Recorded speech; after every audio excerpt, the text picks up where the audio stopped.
সে তোকে ছেড়ে গেছে মাহাতা, তুই না। তাই এভাবে হাত পা ছড়িয়ে বসে থাকার কিছুই হয়নি। আচ্ছা, বিয়ে করতে সমস্যাটা কোথায়? বয়সটা তো আর কম হচ্ছে না। এসব পাগলামির কোনো মানে আছে মাহাতা? বড় আপার কথায় রাগ আর হতাশা দুটো স্পষ্ট। নির্বাক মাহাতাব নিজ মনে চা খেয়ে অফিসের জন্য বেরিয়ে গেল। এসব কথা সে মোটেও পাত্তা দেয় না। মাহতাব ইব্রাহিম বয়স 40-এর কোঠায় পৌঁছলেও 30-এর যুবক ভেবে সবাই ভুল করে বসে। সৌন্দর্যের কোনো দিক থেকে কমতি নেই তার। অত্যন্ত স্বল্পভাষী মাহতাব তার প্রথম ভালোবাসাকে হারিয়ে এখন বিয়ের কথা ভাবেনি। এ নিয়ে পরিবারের সবাই খুব রুষ্ট। সবচেয়ে রুষ্ট মাহতাবের বড় বোন আর তার মা। ছোট ভাই তার বউ বাচ্চাকে নিয়ে আলাদা থাকে, তারা সব নিয়ে কোনো মাথা ব্যথা নেই। ভাইয়ের সিদ্ধান্তকে সম্মান করে সে। ছোট ভাই মেহেরাবের বউ লামিয়া অসম্ভব ভালো একটা মেয়ে। বরের চাকরির জন্য বাইরে বাইরেই থাকতে হয় তাকে। শাশুড়ি একটু খিটখিটে টাইপের হলেও ননাস তাকে খুব ভালোবাসে। শাশুড়িও ভালোবাসে তাকে, তা খুব একটা প্রকাশ করে না। মাহতাব যেতেই ময়না বেগম হতাশ মুখে বসে রইলেন। ভাইয়ের মাথা থেকে কোনোভাবেই ওই মেয়েকে নামানো যাচ্ছে না। এই কেমন জীবন বেছে নিল মাহতাব? ভাইয়ের বিরহ জীবন দেখে হতাশার শ্বাস ফেলল ময়না বেগম। বিধবা হওয়ার পর থেকে এক ছেলেকে নিয়ে ভাইয়ের সাথেই থাকে সে। কখনো বিন্দুমাত্র অবহেলা পায়নি। ছেলেটা অস্ট্রেলিয়া থেকে পড়াশোনা করছে। মা মেয়ে সারাদিন বাড়িতে একা। মাহতাবের মা কুলসুম বেগম খুব একটা হাঁটাচলা করতে পারে না। বেশিরভাগ সময় রুমেই কাটে তার। ময়না বেগমের সারাদিন কাটে ঘুমে অথবা বই পড়ে। সুফিয়া বানু বাড়ির পুরনো কাজের লোক। মাঝে মাঝে তার সাথে গল্প করে সময় কাটায়। কাজের জন্য সেও বেশি সময় দিতে পারে না। বাকিগুলো সব ফাঁকিবাজ। ফাঁক পেলেই টিভি দেখতে বসে যায়। তাদের ধমকে ধমকে কাজ করানোর জন্য সুফিয়া খালা তাদের পেছনে লেগে থাকে। মাহতাব তাকে বেশি কাজ করতে নিষেধ করেছে। শুধু দুপুরের রান্নাটা সে সুফিয়া খালাকে করতে বলেছে। সকাল আর রাতে হালকা পাতলা খেলেই চলে। ময়না বেগম টেবিল ছেড়ে মায়ের রুমে চলে গেল। গতকাল একটা মেয়ের ছবি দেখিয়েছে ঘটক। মেয়েটা সুন্দর, বয়স যদিও একটু কম, মাহতাবের তুলনায় বেশ ছোট। তবুও সম্বন্ধটা হাতছাড়া করতে চাইছে না সে। মায়ের সাথে একবার কথা বলা দরকার। অফিসে এসেই কাজে ডুবে গেছে মাহতাব। বোনের কথা আমলে নেয়নি এমন না। একজনের মায়া পড়ে জীবনে আর কাউকে জড়াতে ইচ্ছে করেনি তার। তাকে ভেবে ভেবেই সময়টার ঠিক জায়গায় নেই। এখন খুব অনুভব হয় একজন জীবনে থাকলে ভালো হতো। মাঝে মাঝে একাকিত্ব ছেকে ধরে, তখন খুব করে একজনের প্রয়োজন অনুভব হয়। কিন্তু এই বয়সে এসবের কোনো মানেই নেই। তার মতে একজন বিশিষ্ট ব্যবসায়ীর এমন মানায় না। ভালোবাসার মানুষটার প্রতি মায়া কেটে গেছে এমনটাও নয়। সে তার মতো ভালো আছে, সুখে সংসার করছে। স্বামী সন্তান নিয়ে ভরা সংসার তার, শুধু সেই একা। আমি বলছি না ভালোবাসতেই হবে। আমি চাই কেউ একজন আমার জন্য অপেক্ষা করুক, শুধু ঘরের ভেতর থেকে দরজা খুলে দেওয়ার জন্য। বাইরে থেকে দরজা খুলতে খুলতে আমি এখন ক্লান্ত। আমি বলছি না ভালোবাসতেই হবে। আমি চাই কেউ আমাকে খেতে দিক। আমি হাত পাখা নিয়ে কাউকে আমার পাশে বসে থাকতে বলছি না। আমি জানি এই ইলেকট্রিকের যুগ নারীকে মুক্তি দিয়েছে স্বামী সেবায় দায় থেকে। আমি চাই কেউ একজন জিজ্ঞেস করুক আমার জল লাগবে কিনা, নুন লাগবে কিনা, পাট শাক ভাজার সঙ্গে আরও একটা তেলে ভাজা শুকনো মরিচ লাগবে কিনা, এটো বাসন গেঞ্জি রুমাল আমি নিজেই ধুতে পারি। আমি বলছি না ভালোবাসতেই হবে। আমি চাই কেউ একজন ভেতর থেকে আমার ঘরের দরজা খুলে দিক। কেউ আমাকে কিছু খেতে বলুক, কাম বাসনের সঙ্গী না হোক, কেউ অন্তত আমাকে জিজ্ঞেস করুক তোমার চোখ এত লাল কেন। নির্মলেন্দু গুণের কবিতা আওড়িয়ে ক্লান্ত শরীরটা চেয়ারে এলিয়ে দিল মাহতাব। ক্লান্ত চোখে গ্লাসের বাইরে দীপ্তমান আকাশের দিকে তাকিয়ে দীর্ঘশ্বাস ছাড়ল। এই বয়সে বিয়ে করে লোক হাসানোর কোনো মানেই হয় না। বড় আপাকে ভালোভাবে বুঝিয়ে বলতে হবে। তার কানের কাছে একবার তুলে দিলে বাঁচার রাস্তা নেই। অফিস থেকে লাঞ্চে বাসায় এসে মহা ঝামেলায় পড়ছে মাহতাব। বাসায় রান্না হলেও খাওয়ার জন্য কেউ টেবিলে নেই। ময়না বেগম আর কুলসুম বেগম খাবেন না বলে জানিয়ে দিয়েছেন। ক্লান্তি আর ক্ষুধা থাকা সত্ত্বেও মাহতাব টেবিলে তাদের অপেক্ষায় বসে আছে। একটু পর পর আম্মা রুমের দিকে তাকিয়ে দেখছে কেউ আসছে কিনা, কিন্তু কারোর আসার নামগন্ধ নেই। মাহতাব উঠে কুলসুম বেগমের রুমের দিকে পা বাড়ালো। রুমে ঢুকে সালাম দিয়ে মায়ের দিকে এগিয়ে তার হাতে চুমু খেলো মাহতাব। মাথায় মুখে হাত বুলিয়ে বাচ্চাদের মতো আদর করে দিল। মায়ের পাশে বসে ধীর গলায় বলল, খেতে চলুন আম্মা, ঠিক সময়ে না খেলে অসুস্থ হয়ে পড়বেন তো। আপনি অসুস্থ হলে আমি সহ্য করতে পারি না, আপনার কষ্ট আমার সহ্য হয় না আম্মা, আসুন আমার সাথে। কুলসুম বেগমের চোখ ভরে এলো ছেলের আদরে গলা শুনে, তবুও শক্ত হয়ে বসে রইলেন। কোনো কথা না বলে তাসবিহ পড়ায় মন দিলেন। ময়না বেগমও মায়ের দেখা দেখি মুখ ঘুরিয়ে নিলেন ভাইয়ের থেকে। মাহতাব শান্ত গলায় ময়না বেগমকে ডাকলো, আপা প্লিজ খেতে আসো। তুই খা, আমাদের কথা তোর ভাবতে হবে না। দূর হ সামনে থেকে। একটা মেয়ের জন্য আমাদের এত দিন অবজ্ঞা করেছিস। বুড়ো বয়সে যখন দুটো কথা বলার জন্য মানুষও খুঁজে পাবি না, তখনই আমার কথা মনে করবি আর কপাল চাপড়াবি। এদিকে আয়, দুটো থাপ্পড় দি, তখন হয়তো কবরে থাকবো। মনে হাঁসফাঁস করলেও দিতে পারবো না। আগে ভাগে দিয়ে রাখা ভালো। তোর মতো ভুল আমি করবো না। মাহতাব মাথা নিচু করে চুপ করে রইল। ময়না বেগম কথা শেষ করে আবার মুখ ঘুরিয়ে নিয়েছে। কুলসুম বেগম চোখ খুলে তাসবিহতে চুমু খেয়ে সোজা হয়ে বসলেন। চোখের চশমা ঠিক করে ছেলের নিচু করে মাথায় হাত বুলিয়ে দিলেন।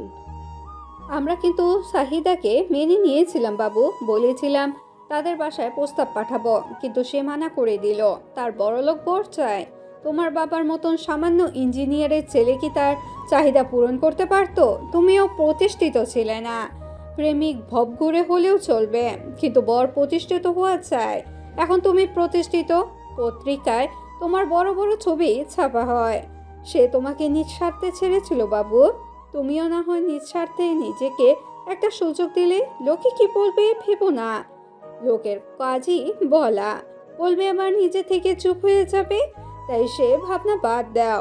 আমি আমার ছেলেকে এভাবে দেখতে চাই না বাবু। মায়ের এই কথাটা রাখো, একবার হাত বাড়িয়ে দেখো, সুখ তোমার অপেক্ষায় পথ চেয়ে আছে। মাহতাব নিঃশব্দে মাথা নাড়ল। নীরব সম্মতি পেয়ে ছেলের মাথায় চুমু খেলে কুলসুম বেগম। ময়না বেগম তড়িঘড়ি করে খাট থেকে নেমে যেতে যেতে বলল, চল চল, এতক্ষণ না খেয়ে থাকা যায় নাকি? পেটে পিত্তি পড়ে গেল। মাহতাব কুলসুম বেগমকে হাত ধরে নামালো, তাতে ধরে ধরে টেবিলে নিয়ে বসিয়ে দিল। আজ বিকেলেই মেয়ে দেখতে যাব। আজ আর অফিসে যাস না। মেহরাবকেও আসতে বলেছি। হসপিটাল থেকে সরাসরি এখানেই আসবে। মাহতাব কিছু বলল না। মায়ের মুখে নিঃশব্দে খাবার তুলে দিচ্ছে সে। প্রতিদিন নিজ হাতে মাকে খাইয়ে দিতেই সে দুপুরে বাসায় আসে। ময়না বেগম ঘটককে ফোন করে জানিয়ে দিল তারা আজই যাবে মেয়ে দেখতে। পছন্দ হলে একেবারে বিয়ে করিয়ে বউ নিয়ে বাসায় ফিরবে। বলা তো যায় না ভাইয়ের মন কখন ঘুরে যায়। মাহতাব থম মেরে বসে রইল।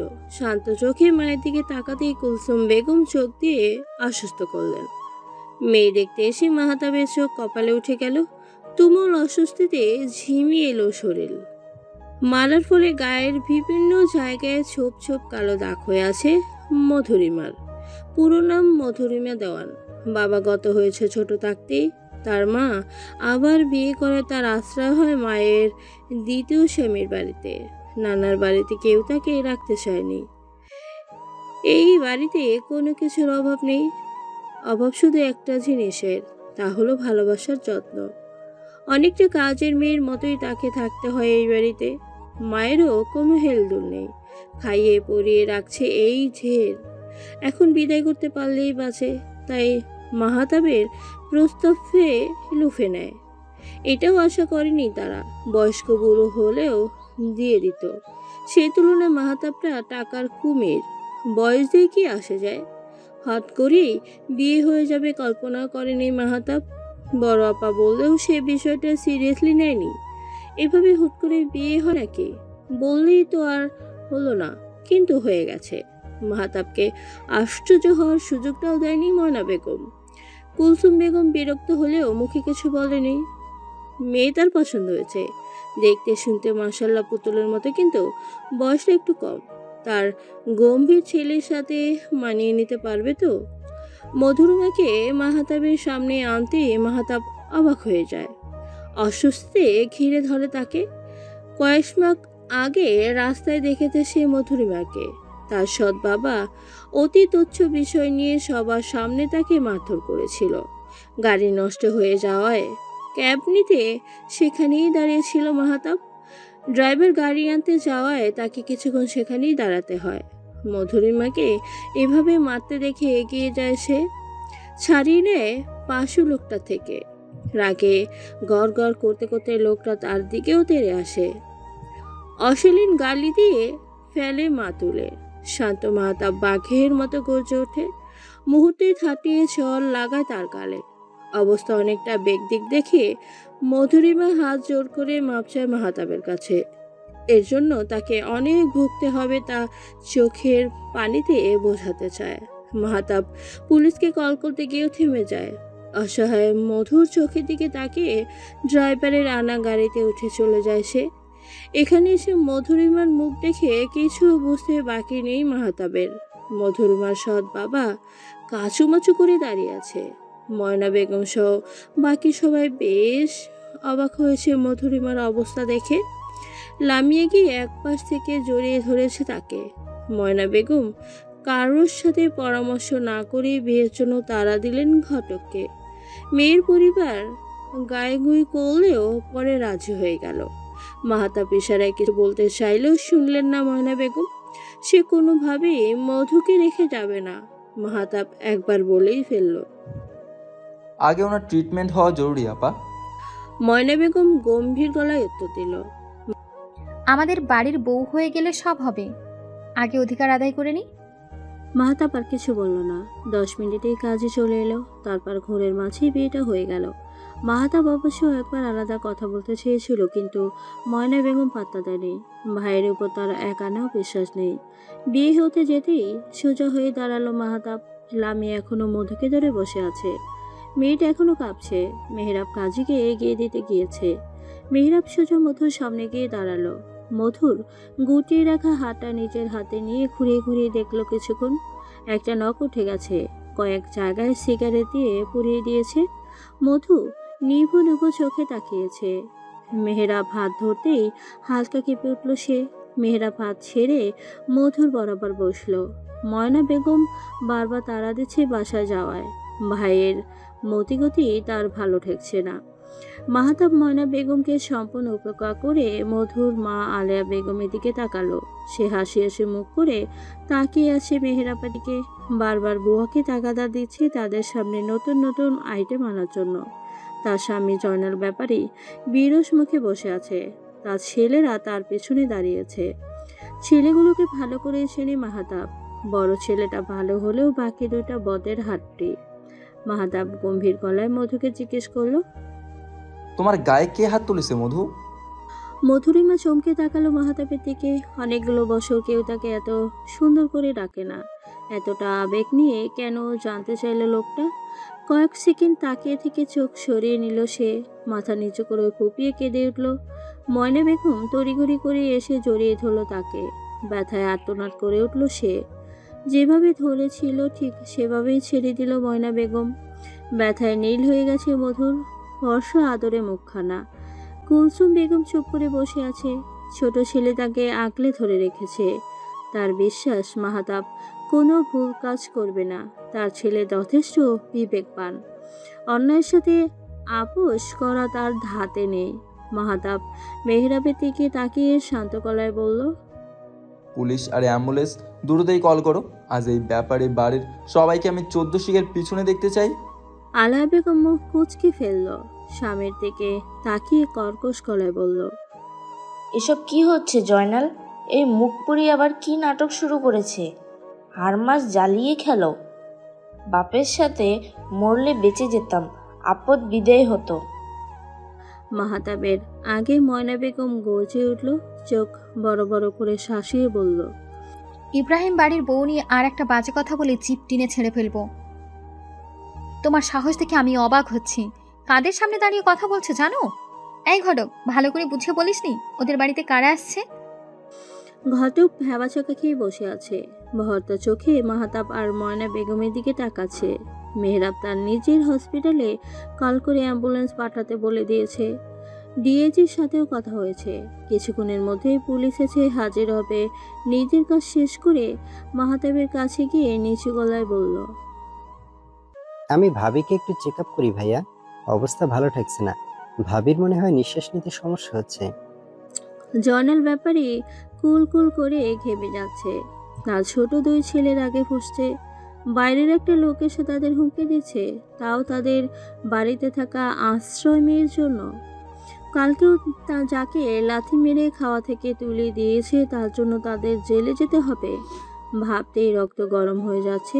তার বাবার জন্য কিছু বলতে পারছে না, না হলে সব কটাকে পুঁতে দিত।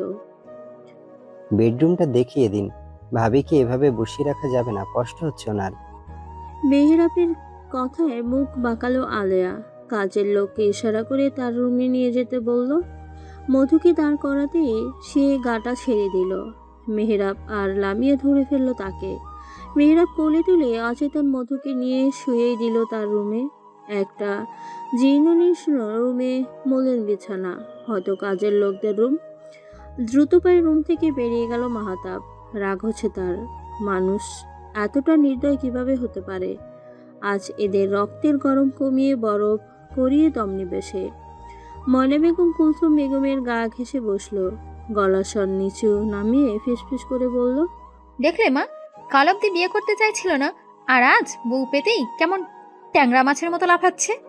কলিযুগ, ঘোর কলিযুগ। কুলসুম বেগম চুপ করে বসে রইল। মেয়ে তার পাক্কা অভিনেত্রী। মাহাতাব রেগে গেছে। আজকে ব্যাপারীদের খোল খাইয়ে ছাড়বে। ছেলেগুলো একদম বাপের মতো হয়েছে, বউ পাগলা।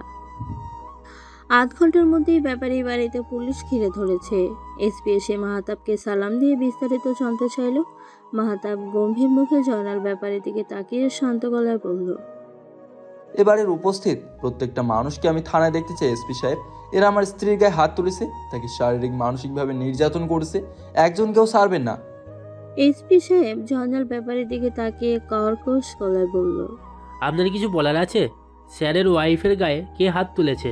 জয়নাল ব্যাপারীর ভয়ে কাচুমাচু হয়ে ছেলেদের দিকে তাকিয়ে আলা বেগমের দিকে নজর দিল। সবাই ভর্তা চোখে তার দিকেই তাকিয়ে কিছু খুঁজতে না আবার কেটে বেরিয়ে আসে। জয়নাল ব্যাপারী সমস্ত দোষ স্বীকার করলেন আর চোখে ছেলেদের দিকে তাকিয়ে মিনমিনিয়ে গলায় বলল, আমি মেরেছি স্যার, আমাদের বাসায় কাজ করতো। কাল আমার স্ত্রী স্বর্ণের কানের দুল চুরি করেছিল, তাই রাগের বশে গায়ে হাত তুলে ফেলেছি। আপনি সিগারেট খান? মাহাতাবের কথায় থতমত খেয়ে গেল জয়নাল ব্যাপারী। আমতা আমতা করে বলল, না মানে আমি খাই না। আমি যতদূর জানি মধুরিমা আলেয়া বেগমের নিজের মেয়ে, আর আপনার সৎ মেয়ে। সে আপনার বাড়ির কাজের মেয়ে হয় কি করে?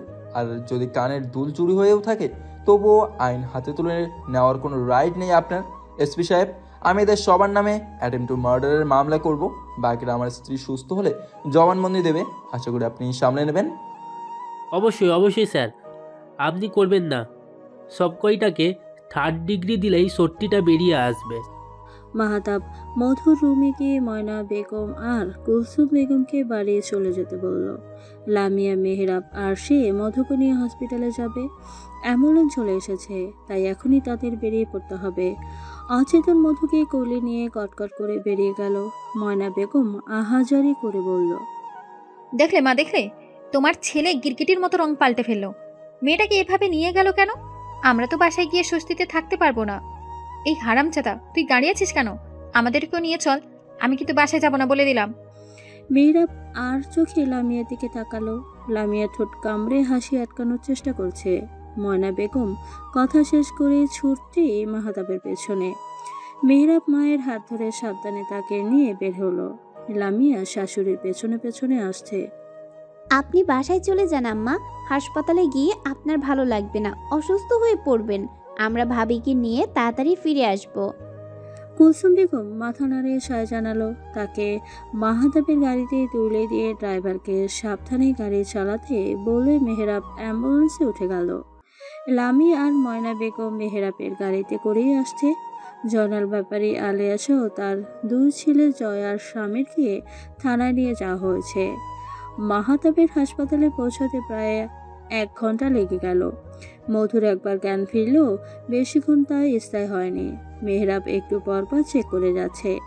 হসপিটালে পৌঁছে মধুর ট্রিটমেন্ট শুরু হয়ে গেল। সিনিয়র ডাক্তার কানিজ ফাতেমাকে মধুর ট্রিটমেন্ট করছে। চেক আপ শেষে কেবিন থেকে বেরিয়ে মাহাতাবের কাছে এসে আফসোসের গলায় বলল, মেয়েটাকে প্রচুর মারধর করেছে স্যার। সারা গায়ে কালসিলে দাগ পড়ে গেছে, কিছু নতুন আর কিছু পুরানো। পেশেন্ট প্রচণ্ড অপুষ্টিতে ভুগছে, ঠিকভাবে খেতে দিত না হয়তো। এভাবে কোনো সমস্যা নেই, তবে আমার যতদূর মনে হচ্ছে মেয়েটা ট্রমাটাইজ হয়ে গেছে। তাকে খুব যত্নে রাখতে হবে। বুঝতে পেরেছি, ধন্যবাদ ডক্টর। আসছি স্যার। মধুকে ঘুমের ইঞ্জেকশন দেওয়া হয়েছে। 2 দিন এখানেই থাকতে হবে। লামিয়ার ময়না বেগম পৌঁছালো আরও 20 মিনিট পর। জ্যামে আটকা পড়ে তাদের দেরি হয়ে গেছে। মধুকে দেখেই ময়না বেগম আফসোস সুরে বলল, আহারে কি পাষাণ মানুষেরা! আজ আমরা যদি না যেতাম তাহলে মেয়েটাকে এইভাবেই ফেলে রাখতো। আল্লাহ সহায়। মাহাতাব চুপ করে বসে আছে। রাত 8টা বাজতে চলল। মেহরাবকে ময়না বেগম আর লামিয়াকে নিয়ে বাসায় চলে যেতে বলল মাহাতাব। হসপিটালে ভিড় করে লাভ নেই, আর কুলসুম বেগম বাড়িতে একা আছে। ময়না বেগম ঘাট হয়ে বসে রইলেন। সুনামি এলেও সে এখান থেকে নড়বে না। মেহরাব হাজার বুঝিয়েও তাকে টলাতে পারল না। মাহাতাব শান্ত গলায় বলল, অসুস্থ হয়ে যাবে আপা, বাসায় গিয়ে বিশ্রাম নাও, সকালে এসো। মাহাতাবের বলতে দেরি হলো, ময়না বেগমের শুয়ে পড়তে দেরি হলো না। কেবিনের এক্সট্রা বেডে টানটান হয়ে ঘুমের প্রস্তুতি নিয়ে কাত হয়ে শুয়ে পড়লেন। মেহরাব 2 দিকে মাথা নাড়াতে নাড়াতে লামিয়াকে নিয়ে চলে গেল। মাহাতাব থানায় কথা বলে আবার চুপ করে বসে রইল। রিসেপশনে কল করে খোঁজ নিল আর কোনো কেবিন খালি আছে কিনা। ময়না বেগম এসির পার কম হলে ঘুমোতে পারে না। রিসেপশন থেকে জানালো কেবিন এভেলেবেলই আছে। ঠিক আছে, কোনো ইমার্জেন্সি রোগী আসলে জানাবেন, কেবিন লাগলে আমরা সাথে সাথেই ছেড়ে দেব। Okay sir. ময়না বেগমের চোখে পানি চলে এলো। তার ভাই এখনো তাদের সব দিকেই নজর রাখে। তাদের একটু কষ্ট মাহাতাব সহ্য করতে পারে না, তাই ভাইটাকে আল্লাহ এবার খুশি করুক। আপা ঘুমিয়ে গিয়েছো? কষ্ট করে একটু উঠে পাশের কেবিনে চলো, এখানে তুমি ঘুমাতে পারবে না। মাহাতাবের শান্ত গলা শুনে আস্তে করে উঠে বসলো ময়না বেগম। ভাইয়ের মাথায় হাত বুলিয়ে তার হাত ধরে ধীর পায়ে পাশের কেবিনে চলে গেল। দরকার হলে ডাকবি কিন্তু। আচ্ছা ঘুম। মাহাতাব ময়না বেগমকে রেখে মধুর কেবিনে চলে এলো। মেয়েটা শান্তভাবে ঘুমিয়ে আছে। স্নিগ্ধ মুখটায় কয়েক জায়গায় নীল হয়ে আছে। মাহাতাব চোখ সরিয়ে নিল, শার্টের হাতা ঘুটিয়ে ওয়াশরুমে চলে গেল ফ্রেশ হতে। শরীর ক্লান্তিতে আর চলতেই চাইছে না। বেশ বেলা করে ঘুম ভাগলো মধুরিমার। পাশে মাহাতাব পেপার পড়ছে। শরীর ঠিক আছে? মাহাতাবের গম্ভীর গলায় ভরকে গেল মধু। মিনমিনিয়ে গলায় বলল, জি। ফ্রেশ হয়ে ব্রেকফাস্ট করে মেডিসিন নিও, নার্স এসে সাহায্য করবে। আমার একটা জরুরি মিটিং আছে, হুট করে বিয়ে হওয়ার সময় বের করতে পারিনি। আমি অফিসে যাচ্ছি, বড় বাবা পাশের কেবিনে আছে, ঘুমাচ্ছে হয়তো।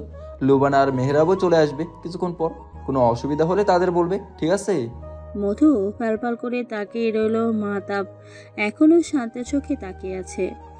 সোফা থেকে উঠে মধুর সামনে গিয়ে দাঁড়ালো, মাথায় হাত রেখে আস্তে করে বলল, একা ভয় করবে? মধুরিমা চমকে তাকালো মাহতাবের দিকে। তাকে কেউ কখনো এই প্রশ্নটা করেনি। লোকটা এত আদরের সুরে কথা বললে সে তো কেঁদেই ফেলবে। আমি বড় আপাকে ডেকে দিচ্ছি, নার্সও থাকবে সারাক্ষণ, একদম ভয় পাবে না। আমি কাজ শেষ করে চলে আসবো, কাল বাসায় যেতে পারবো। মধু মাথা নিচু করে ফেললো। তার মন হালকা লাগছে। ধীর গলায় বলল, আপাকে ডাকতে হবে না, আমি ভয় পাবো না। আপনি নিশ্চিন্তে কাজ সেরে আসুন। মাহতাব হাসলো। কেবিনে নার্সকে ডেকে দ্রুত বেরিয়ে গেল। সকালে ময়না বেগমকে দেখে এসেছে। কালকে দৌড় ঝাঁপে ক্লান্ত ছিল, তাই একটু বেশি ঘুমোচ্ছে। অলরেডি দেরি হয়ে গেছে, জ্যামে না পড়লেই হয়। মাহতাব অফিসে পৌঁছে নিজের কেবিনে চলে গেল। অফিসের সবাই মাহতাবকে রাগী গম্ভীর মানুষ হিসেবেই জানে, কিন্তু মাহতাবের অসম্ভব ভালো ব্যবহারের জন্য তাকে সমীহিত করে চলে। মাহতাব কেবিনে ঢুকে ম্যানেজারকে কল করলো তার কেবিনে আসার জন্য। ম্যানেজার নক করে ভেতরে এসে মাহতাবের সামনে এসে দাঁড়ালো। বসুন হাসিব সাহেব। জি স্যার। আমি কাল বিকেলে বিয়ে করেছি হাসিব সাহেব। হুট করেই সব হয়ে গেছে, তাই কাউকে কিছু জানানো হয়নি। রিসেপশনে বড় করে আয়োজন করে সবাইকে জানাবো। আপাতত আপনি হালকা মিষ্টিমুখ করার ব্যবস্থা করুন। অফিসের সবাইকে মিষ্টিমুখ করবেন, গেটম্যান সহ সবাই যেন পায়, খেয়াল রাখবেন। হাসিব সাহেব হাঁ করে তাকিয়ে আছে মাহতাবের দিকে। তার স্যার বিয়ে করেছে বিশ্বাসই হচ্ছে না। নিজের হতভম্ব স্বভাব রেশ কাটিয়ে কোনো রকম সম্মতি নিয়ে বেরিয়ে গেল। অফিসের মধ্যে কানা ঘোষা শুরু হয়ে গেছে। প্রায় সবাই মাহতাবের বিয়ের কথা শুনে খুশি হয়েছে। হাতে গোনা কয়েকজন মুখ টিপে হাসাহাসি করছে, তাদের অবশ্য কেউ পাত্তা দেয়নি। মেহরাব হসপিটালে এসে ডাক্তার কানিজ ফাতেমাকে নিয়ে মধুর কেবিনে গেল। লামিয়া আগেই চলে এসেছে। মধু আর ময়না বেগম তখন গল্প করছিল। আসলে ময়না বেগম একাই কথা বলছিল, মধু চুপচাপ শুনছিল। ময়না বেগমের পরিবারের নারী নক্ষত্র সব বর্ণনা করা শেষ। এমনকি মাহতাবের প্রাক্তন প্রেমিকার কথাও বাদ রাখেনি। তার মতে সবকিছু শুরুতেই জেনে রাখা ভালো, পরে অন্য কারো থেকে জানলে সংসারে অশান্তি হবে। মধুর অবশ্য মাহতাবের প্রাক্তনের কথা শুনে খারাপ লাগেনি, বরং মাহতাব এত বছর তাকে মনে রেখে যে কষ্ট পেয়েছে তার জন্য খারাপ লেগেছে। মধুকে চেক আপ করা শেষে ডাক্তার চলে গেল। আপাতত মধু ঠিক আছে, কাল সকালে বাসায় নিয়ে যেতে পারবে। কিছুদিন ফুল রেস্টে থাকতে হবে। লামিয়া আসতেই ময়না বেগম তাকে আপেল কেটে দিলেন। পাশে বসিয়ে কুলসুম বেগম কী করছে, তাকে ধমক টমক দিয়েছে কিনা সেই খবরাখবর নিচ্ছে। তার ভাষ্যমতে তার ভাই দুটো আহাম্মক, বউদের হয়ে কথা বলতে গেলে তাদের জিহ্বায় জ্যাম লেগে যায়। আর বড় আহাম্মকটা তো যখন তখন গিরগিটির মতো রং বদলায়, আস্ত বেয়াদব। লামিয়া শব্দ করে হাসছে। মেহরাব কয়েকবার চোখ রাঙিয়ে তাকিয়েছে, সেদিকে সে মোটেও পাত্তা দিচ্ছে না। মেহরাবকে জব্দ হতে দেখে তার মজা লাগছে। রাতে আমাদের মধ্যে কি কথা হয়েছিল লামু, মনে আছে তো? লামিয়ার মুখ শুকিয়ে গেল। কাল একটু মুখ টিপে হাসার জন্য মেহরাব তাকে শাস্তি দিয়েছে।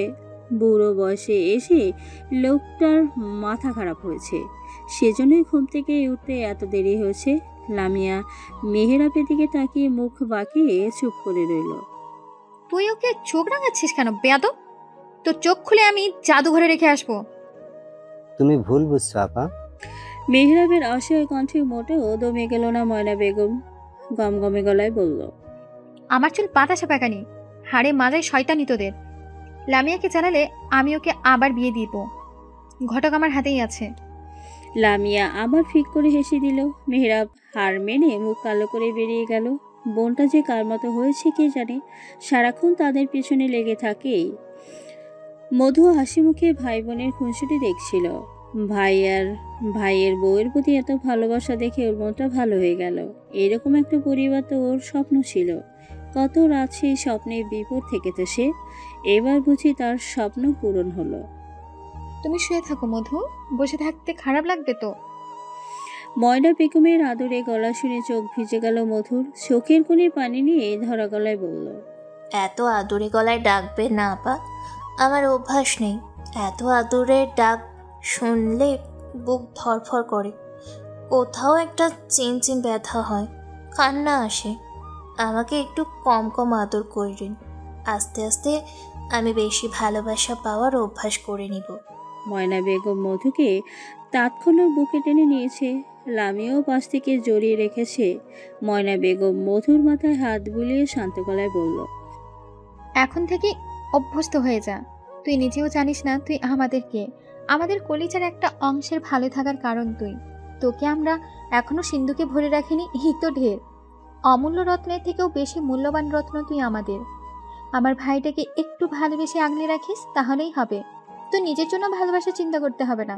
ভালোবাসার সমুদ্রে পাড়ে দাঁড়িয়ে তুই যত পারিস নিয়ে নিবি। মাহতাব তোকে বুকে ভরে রাখবে, শুধু একটু সময় দে।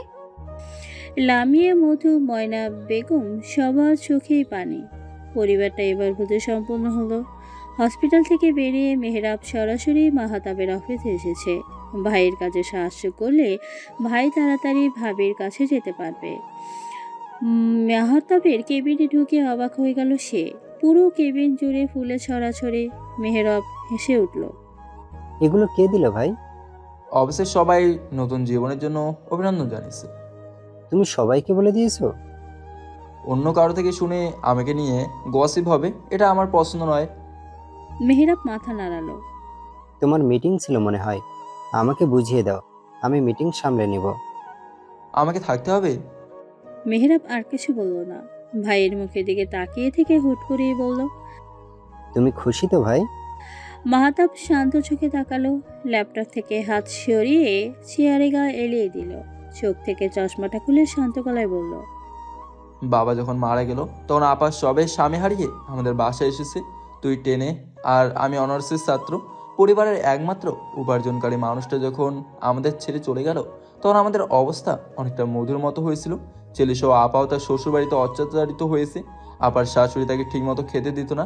একবার গরম ভাতের প্লেট আপার গায়ে ছুঁড়ে মারে। আপার গলা সহ কাদের অনেকটা পুড়ে গিয়েছিল সেদিন।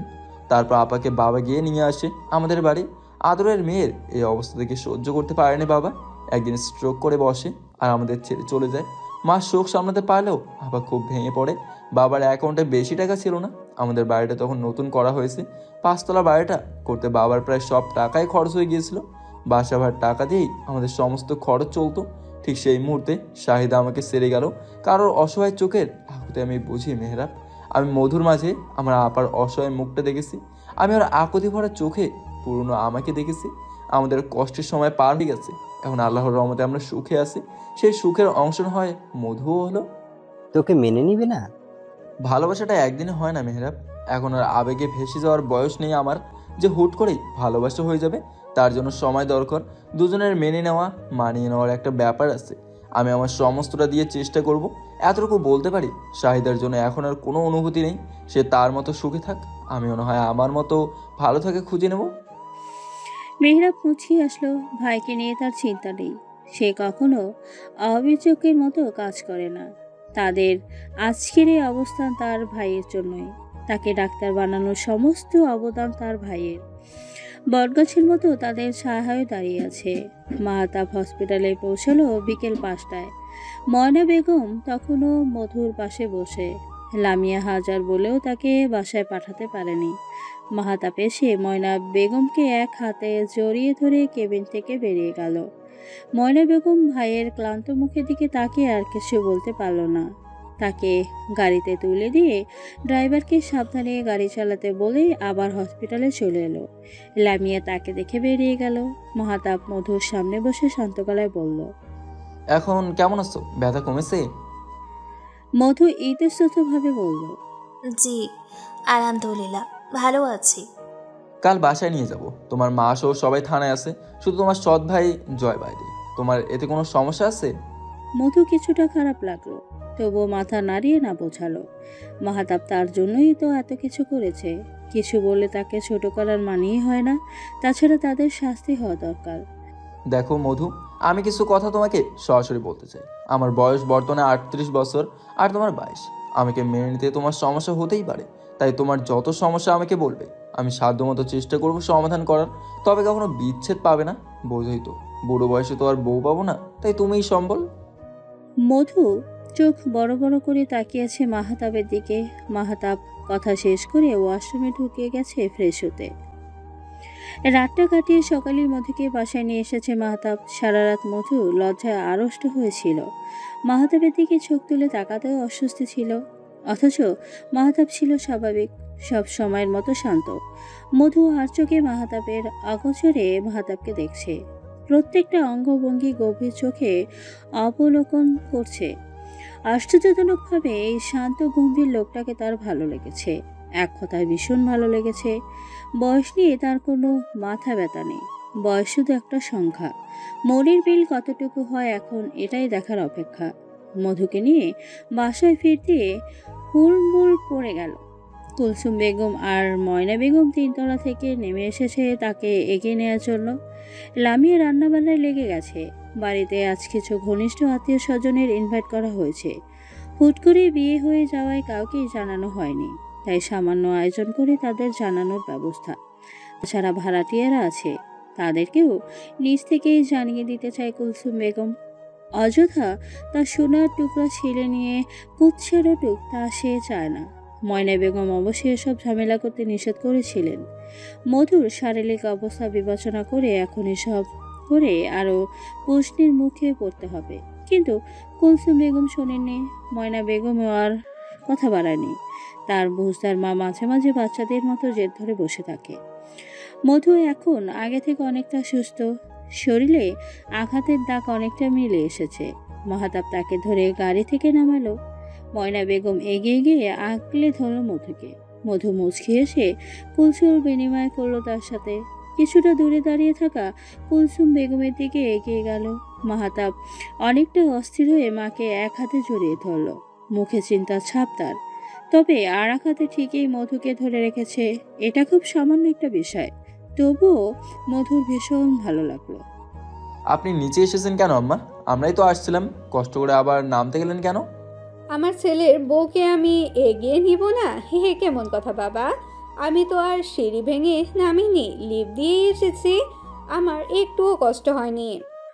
মাহাতাব শান্ত হলো, গম্ভীর মুখে মায়ের হাত ধরে দাঁড়িয়ে রইল। কুলসুম বেগম মধুর মাথায় হাত বুলিয়ে মুচকি এসে বলল, কেমন আছো মা? মধু সালাম দিয়ে বলল, আলহামদুলিল্লাহ ভালো আছি মা, আপনি কেমন আছেন? আমিও আছি আলহামদুলিল্লাহ, এখন থেকে আরো ভালো থাকবো।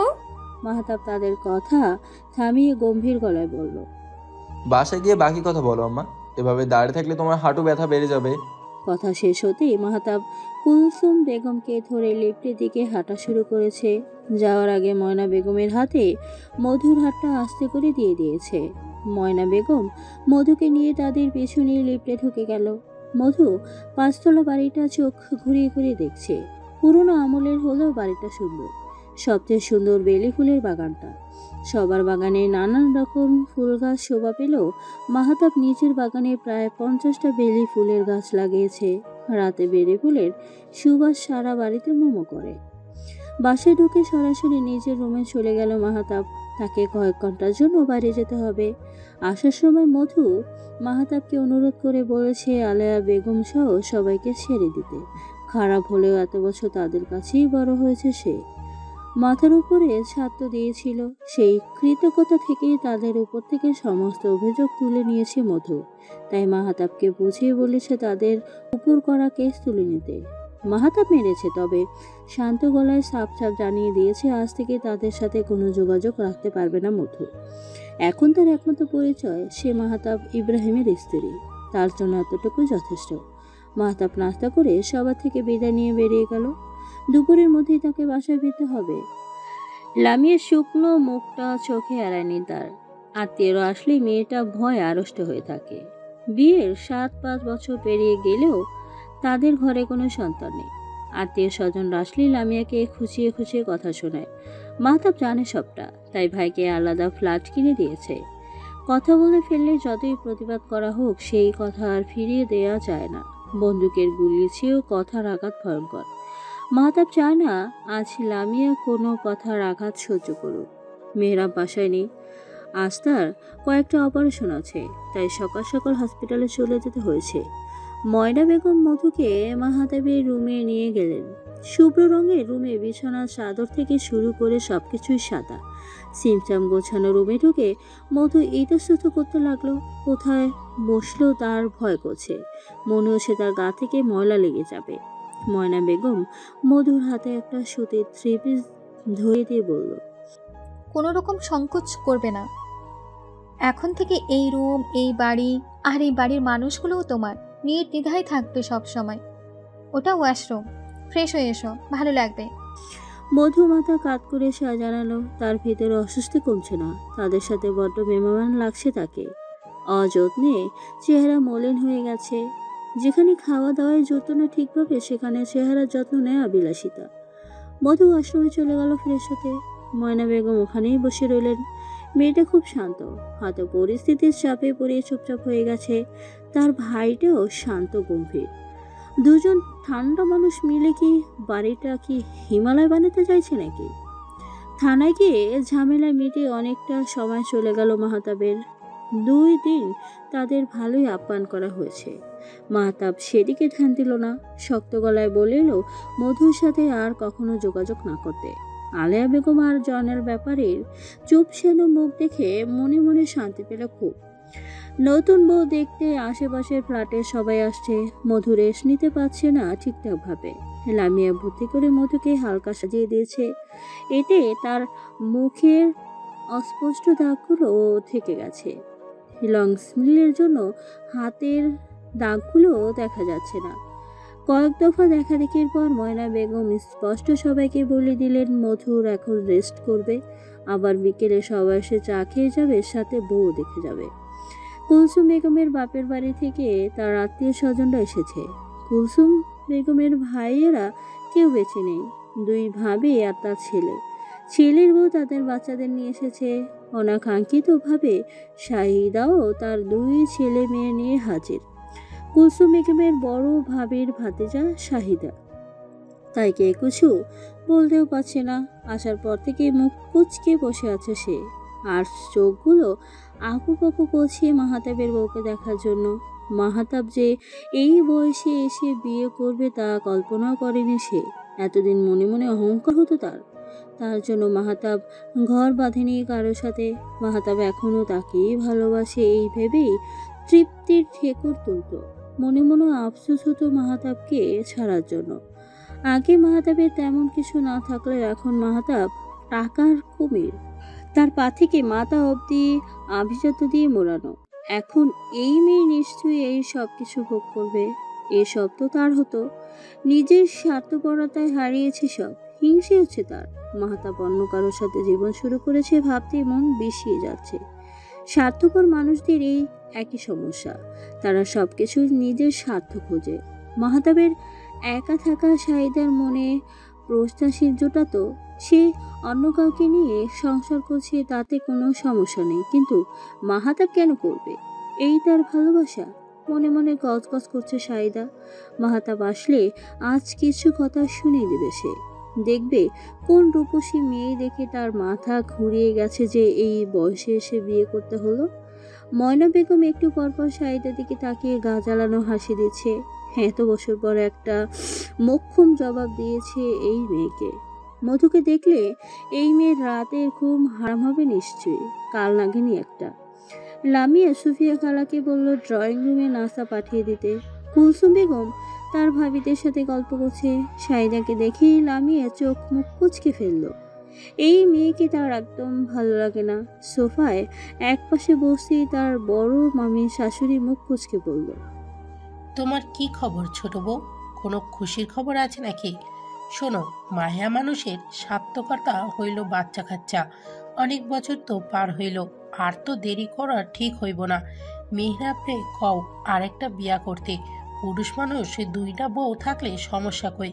আল্লাহ তো হুকুম দিছে 4টা পর্যন্ত করার। তুমিও থাকবা, এ তো আর তোমার ছায়রা দিতাছে না। লামিয়া মাথা নিচু করে বসে আছে, চোখের পানি কোটো ছেড়ে বেরিয়ে এসেছে। আরও এই মহিলার অনেকেই তার কথায় সায় জানিয়েছে। ময়না বেগম চোখ মুখ শক্ত করে মায়ের দিকে তাকিয়েছে। তার মাও বাচ্চা নিয়ে লামিয়ার উপর কিছুটা অসন্তুষ্ট, তাই সে চুপচাপ বসে আছে। বিয়ে করে আমরা আমাদের প্রশান্তের কারণ হিসেবে একজন জীবন সঙ্গিনী আনি। কোনো বাচ্চা জন্ম দেওয়ার মেশিন নয় মামি। আল্লাহ চাইলে বাচ্চা হবে, না হলে হবে না। আমার ভাই লামিয়াকে নিয়েই সুখী, তাই তাদের ভালোটা তাদেরকেই ভাবতে দেন। এসেছেন, বেড়াবেন, হাসি খুশিতে থেকে চলে যাবেন। আমার পরিবারের কাউকে নিয়ে ভাবতে হবে না, তার জন্য আমি এখনো বেঁচে আছি। মাহাতাবের শক্ত কথায় দমে গেল সবাই। বাসায় ঢুকেই এসব কথা শুনে তার মেজাজ খারাপ হয়ে গেল। মেয়েরাই মেয়েদের বড্ড শত্রু, এটা কালে কালে প্রমাণিত। না হলে একজন মেয়ে হয়ে কিভাবে আর একজন মেয়েকে সতীন আনতে বলতে পারে? শাহিদার দিকে চোখ যেতেই মাথা মুছিয়ে আসলো। লামিয়ার পাশে বসে তার মাথায় হাত বুলিয়ে শান্ত গলায় বলল, কাঁদবে না, ভাইয়া আসে তো। এবার আমাকে 1 গ্লাস ঠান্ডা পানি দাও লামু। লামিয়া হাসি মুখে পানি আনতে চলে গেল। মাহাতাব শাহিদার দিকে তাকিয়ে মুছিয়ে এসে বলল, কেমন আছো শাহিদা? এসেছো, ভালো হয়েছে। নতুন ভাবিকে দেখে যেও, ঠিক আছে? আমি ফ্রেশ হয়ে এসে গল্প করব। ময়না বেগম ফিক করে হেসে দিল। তার কম কথা বলা ভাই ময়না পাখির মতো কথা বলছে। শাহিদার মুখটা দেখার মতো হয়েছে। দুপুরে ভ্যাপসা গরমে জনজীবন উচ্চগত, কড়া রোদ, উত্তপ্ত রাস্তায় বাতাসের সাথে যেন আগুন ঝরে পড়ছে। মেহরাব বিরক্তির শীষ তুলল। গাড়ির এসি বাড়িয়ে লামিয়ার ফোনে কল লাগালো। আজ সারাদিন ব্যস্ততার জন্য একবারও মেয়েটার খবর নেওয়া হয়নি। দুটো সার্জারি ক্যান্সার হওয়ার সময় আগেই বাসায় ফিরে যাচ্ছে সে। কয়েকবার লাগাতার রিং হওয়ার পরে ওপাশ থেকে কল রিসিভ হলো না। মেহরাব ভ্রু কুচকে স্ক্রিনের দিকে তাকিয়ে রইল। বাসায় মেহমান আছে, কেউ কিছু বলেনি তো? ভাবতে চাইল না মেহরাব। কিছু বললেও তার পরিবার সামলে নেবে, তবুও বক্ষ পিঞ্জরে আনচান করছে। জ্যাম ছাড়ার কোনো লক্ষণ দেখা যাচ্ছে না। কচ্ছপের গতিতে এগোচ্ছে গাড়ি। কপালে ভাঁজ ফেলে দোয়া দুরুদ করে ময়না বেগমকে কল করলো মেহরাব। আপার কথা অনেকটা বাহুদুরের মতো মনে হয় তার কাছে। কি থেকে কে শুনিয়ে দেয় ভাবা মুশকিল। আসসালামু আলাইকুম আপা। লামিয়া কল ধরছে না, বাসায় কি কিছু হয়েছে? ময়না বেগম আর্তনাদ করে উঠল। নাটকীয় ভঙ্গিতে বুক চাপড়ে বলল, বিয়ে করে আপাকে একদমই ভুলে গেছিস? একদিন ফোন দিয়া খবরও নেওয়ার প্রয়োজন মনে করিস না? বউ কল না ধরায় এখন আপার কথা মনে পড়লো? এই, আমার নাম্বার ছিল তোর ফোনে, এখন কার থেকে নিয়ে কল দিয়েছিস? সত্যি করে বল। দাঁড়া, আগে সালামের জবাব দিয়ে নি। ওয়ালাইকুম আসসালাম। মেহরাব বিমুখে ফোন কানে নিয়ে বসে রইল। ময়না বেগমের সব কথা মাথায় ঝপ পাকিয়ে গেল। কিছুক্ষণ মনে করার চেষ্টা করে আবারও একই প্রশ্ন করল। ময়না বেগম এবার কষ্ট পাওয়ার ভান করে বলল, আজ থেকে তোর কোনো বোন নেই। আমি ভাই হিসেবে তোকে ত্যায্য করলাম। মিনিমাম সম্মানটুকুও নেই? কল দিয়ে বলতে তো পারতি, আপা কেমন আছো, কি করছো, সকালে খেয়েছো কিনা। তা না করে সরাসরি বউ, তোর বউ আমার পাশেই আছে, ভালো আছে, আমি তাকে পাটি সাপটা করে খাওয়াচ্ছি। কল কাট, তোর সাথে কথা বলে একটা পিঠা প্যানে লেগে গেছে। বাসায় আয়, এটা তোকে খাওয়াবো। আসার সময় আমার জন্য আখ নিয়ে আসিস, আম্মা খেতে চেয়েছে। মেহরাব তপ্ত শ্বাস ফেলল। ভুল করেও এটা বলল না। আম্মা আখ খায় না আপা, তার তো দাঁত নেই। কাছে আবার যদি তাকে বংশ থেকেই বাতিয়ে দেয়। কল কেটে ঠিক করে হেসে দিল ময়না বেগম। লামিয়া পেট চেপে হাসছে। ভাইদের নাস্তা বাদক করতে পারলে বুকের ভেতর শান্তি শান্তি লাগে। কেন দেশে ভাইদের ছোট হলো না? তাহলে আরো আহ্লাদ করা যেত। মাহাতাব রুমে এসে দেখে মধু ঘুমিয়ে আছে। ঘুমন্ত মুখেও অস্বস্তি স্পষ্ট। মাহাতাবের কপাল কুচকে গেল। মেয়েটা কি নিয়ে প্রস্তুত করছে? হয়তো নতুন পরিবেশ, তাই নিজ মনকে বুঝ দিয়ে ফ্রেশ হতে চলে গেল মাহাতাব। লম্বা একটা শাওয়ার নিতে হবে। অস্বস্তিতে গা কুলিয়ে আসছে। মধুর ঘুম ভাঙল দুপুরের পরে। দগদগে সূর্যটা তখন পশ্চিম দিকে হেরে পড়েছে। মাহাতাবের ছোট মেয়ে কয়েকবার ডাকতে চাইলেও মাহাতাব থমথমে মুখ দেখে আর কথা বাড়ায়নি। শাহিদার আগে ফুলে ফেটে উঠছে। বউর জন্য দরদ যেন উঠে পড়ছে। আদিক্ষতা বলে মনে মনে তিরস্কার করলো বার কয়েক। কুলসুম বেগমকে নিজ হাতে খাইয়ে দিচ্ছে মাহাতাব। টেবিলে সবার কাছে বিষয়টা স্বাভাবিক। তারা আগে থেকেই দেখে আসছে মাহাতাব তার মাকে দুপুরে নিজ হাতে খাইয়ে দেয়। কিন্তু এখন ঘরে বউ এসেছে, এই দৃশ্যটা পাল্টে যেতে কতক্ষণ?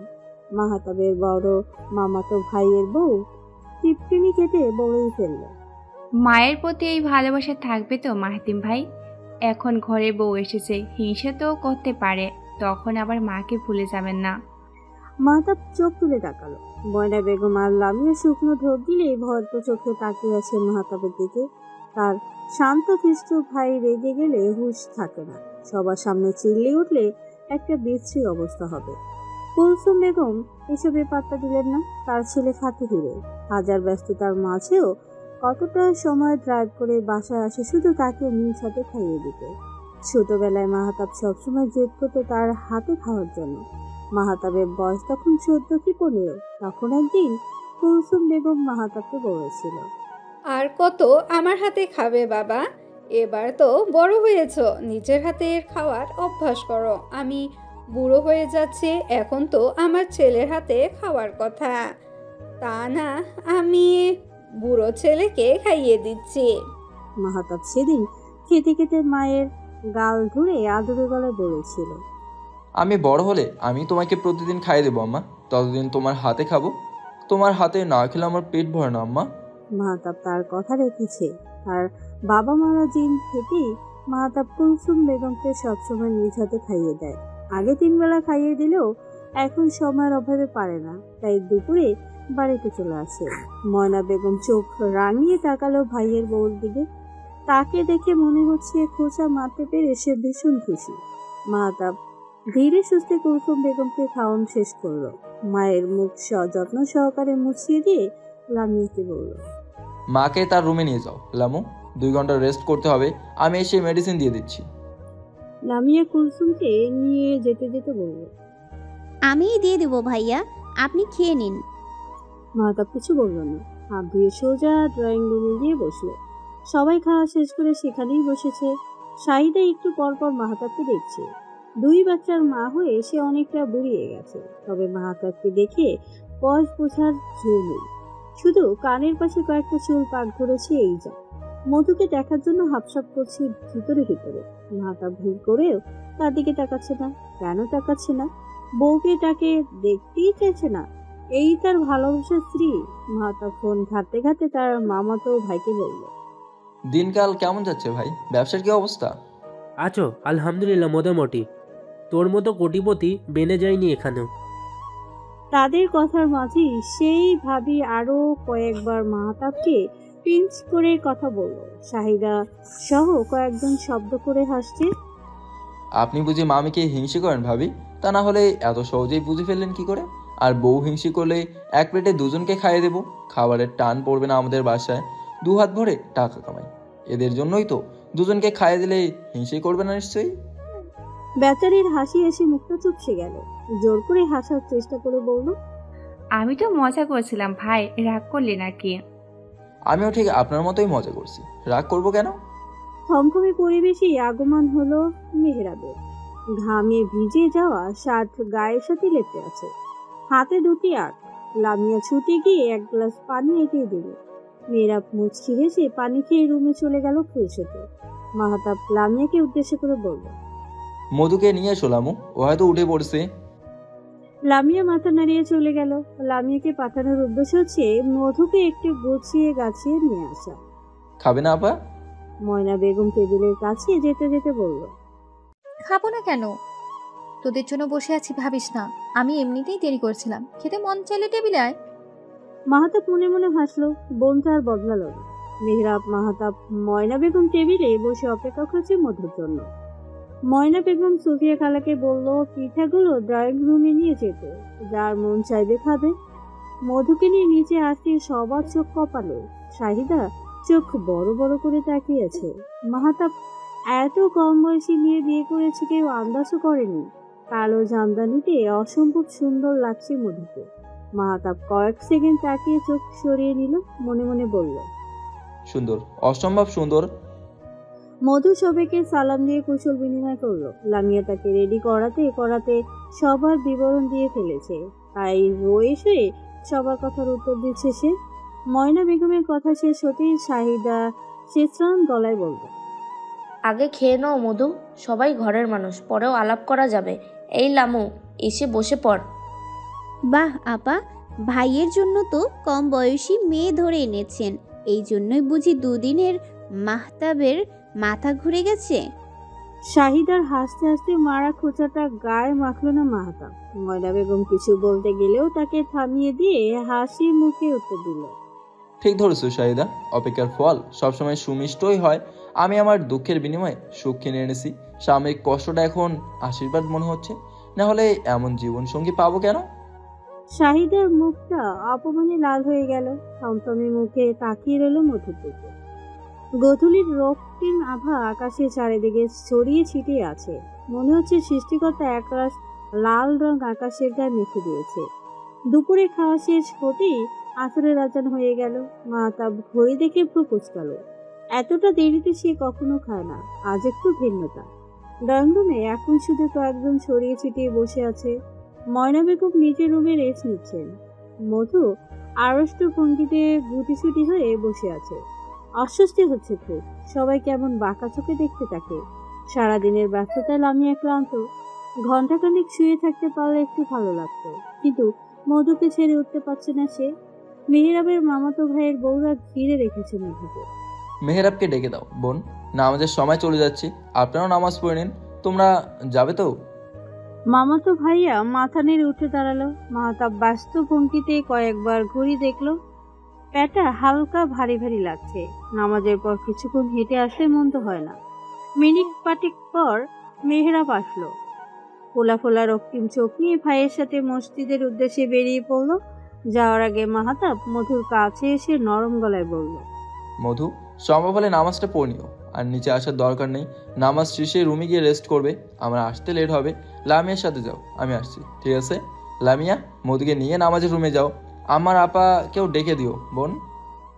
লামিয়া মাথা নাড়িয়ে ছায় জানালো। মাহতাব আসছি বলেও দাঁড়িয়ে রইল, যেন মধু যাওয়ার অপেক্ষায় সে। পাশে কেউ তাকে কোনো কটু কথা বলে ফেলে। শাহিদা সহ তার মামাতো ভাইয়েরা বউরা মুখ কুচকে তাকিয়ে। শাহিদা চুপচাপ পারল না, তাচ্ছিল্য সুরে বলেই ফেলল, কচি বউ নিয়ে মানুষের সামনে এত আদিক্ষেতা দেখাচ্ছ কেন মাহতাব? তোমার বউকে কেউ গিলে খাচ্ছে না, বুড়ো বয়সে আর লোক হাসিও না। মধু মুখটা কালো করে ফেলল। মাহতাব লামিয়াকে ইশারা করতেই লামিয়া মধুকে নিয়ে নামাজের রুমের দিকে চলে গেল। মাহতাব শাহিদার মুখোমুখি হয়ে দাঁড়ালো। শাহিদার চোখে চোখ রেখে বলল, কে হাসবে? কার এত সাহস?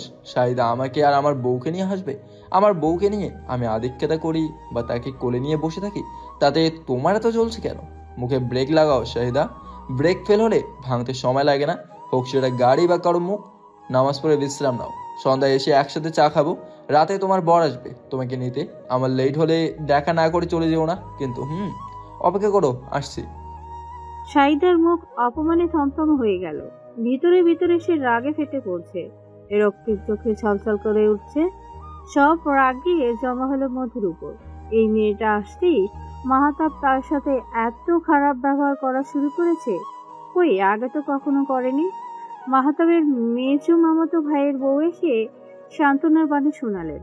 শাহিদার কাঁধে হাত রেখে দুঃখী দুঃখী গলায় বলল, রাগ করবে না ভাই, এখন কি আর সে তোমার প্রেমিক আছে, বিয়ে করছে, ঘরে সুন্দরী বউ আছে, তাকে দেখে কি আর প্রাক্তনকে তসামত করবে? তাও যে কিনা তার যোগ্যতার দোহাই দিয়ে তাকে ছেড়ে গেছে। বাদ দাও, এসো নামাজ পড়ে নি। বাড়ির সব মেয়েরা একসাথে নামাজ আদায় করে নিল। মেহেরাবরা আগেই মসজিদে চলে গিয়েছে। মাহতাব কথা বলতে গিয়ে পিছিয়ে গেছে। যেতে যেতে জামায়াত শুরু হয়ে গেছে। লামিয়া সবাইকে যার যার রুমে পাঠিয়ে নিজে মধুর সাথে মাহতাবের রুমে চলে গেল। ক্লান্তিতে চোখ বুজে আসছে। তার রুম বর্তমানে মামিদের দখলে। তোমার পাশে ঘুমালে তোমার অসুবিধা হবে ভাবি। মামিরা আমার রুমে রেস্ট নিচ্ছে, গেস্ট রুমে নাকি তাদের ভালো লাগে না। না করি কি করে বলো? আমি গেস্ট রুমে ঘুমাতে পারি না। এখন তো ওখানে শাহিদা আপা আছে, কিছু মনে করো না প্লিজ। মধু তড়িঘড়ি করে বলল, আরে কি বলছো আপু? এভাবে বলে আমাকে লজ্জা দিও না, আমার পাশে এসে বসো। মধু হালকা সুরে লামিয়াকে বসার জায়গা করে দিল। তার মধ্যে আড়ষ্টতা দেখে লামিয়া সন্দিহান গলায় বলল, এভাবে ইতস্ত করছো কেন ভাবি? কোনো অসুবিধা হচ্ছে? কোথাও ব্যথা করছে? আমাকে বলো।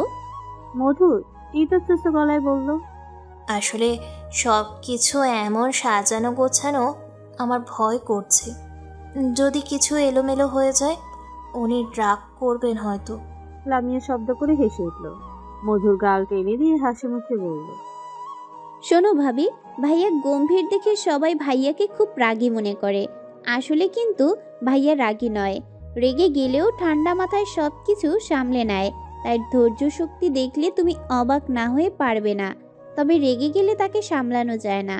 আমি কখনো ভাইয়াকে রাগতে দেখিনি। তোমার দেবর থেকে শুনেছি সব সময় চুপচাপ শান্ত থাকা একজন মানুষ সে। তোমার বিয়ের পর থেকে বাধ্য হয়েই স্বভাবের বাইরে গিয়ে এত কথা বলছেন। আমি যখন এ বাড়ি থাকতাম তখন সারাদিনে ভাইয়ার হাতে গোনা কয়েকটা কথা শুনতাম। ভাইয়া তার পরিবারকে প্রচণ্ড ভালোবাসে। তার একমাত্র দুর্বলতা তার পরিবার। পরিবারের মধ্যে যাদের সম্পর্ক নষ্ট না হয় তাই আমরা দূরে। এত বড় বড় ফ্ল্যাট থাকা সত্ত্বেও ভাইয়া এই 4 রুমের ছোট ফ্ল্যাটটা ছাড়ে না, কারণ মা এখান থেকে যেতে চায় না। এখানে বাবার স্মৃতি আছে, তাই ভাইয়াও যায় না। একদমই কথাগুলো বলে থামলো লামিয়া। মধু অবাক হয়ে মনোযোগ দিয়ে সব শুনছে। লামিয়া থামতেই মধু অবাক হয়ে বলল, আমরা এখানে থাকবো না? কিন্তু কেন? প্রশ্নটা ছুটি দীর্ঘশ্বাস ছাড়লো লামিয়া। মধু নিজেও থমথম খেয়ে গেছে। এভাবে জিজ্ঞেস করা হয়তো ঠিক হয়নি। বিয়ের এত বছরেও আমাদের কোনো সন্তান নেই, তাই মা কিছুটা মনক্ষুণ্ণ। মাঝে মাঝে এসব নিয়ে ঝামেলা হতো, তাই ভাইয়া আমাদের গুলশানের ফ্ল্যাটে শিফট করিয়ে দিয়েছে। কিন্তু সন্তান তো আল্লাহর দান, এতে মানুষের তো কোনো হাত নেই। তাহলে তোমার উপর রাগ করে কি হবে? এটা কেউ বুঝতে চায় না ভাবি। সবাই মনে করে আমার সমস্যা আছে। মেয়ে কি না, সব সময় দোষটা মেয়েদেরই থাকে। জানো, আমরা অনেক ডাক্তার দেখিয়েছি, কারোর কোনো সমস্যা নেই। তবুও কেন আল্লাহ মুখ তুলে চাইছে না কে জানে।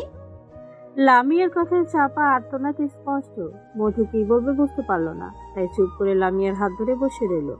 সারা বিকেল আর দুজনের কারোরই ঘুম হলো না। গল্প করতে করতে মাগরিবের আজান হয়ে গেল। শাহিদার হাজবেন্ড মোহিত এসেছে। শাহিদাই তাকে কল করেছে আসার জন্য। এত অপমানের পর এখানে থাকার মানেই হয় না। মাগরিবের নামাজ পড়ে শাহিদার বড় বাচ্চা নিয়ে বেরিয়ে গেল। মাহাতাবের কথায় সে স্পষ্ট বুঝেছে মাহাতাব এসে তাকে আর এ বাসায় দেখতে চায় না। কদিন তো হলো না মানুষটাকে চেনার। মাহাতাব এলো আরো পরে। মেহেরাব তার সাথেই ছিল।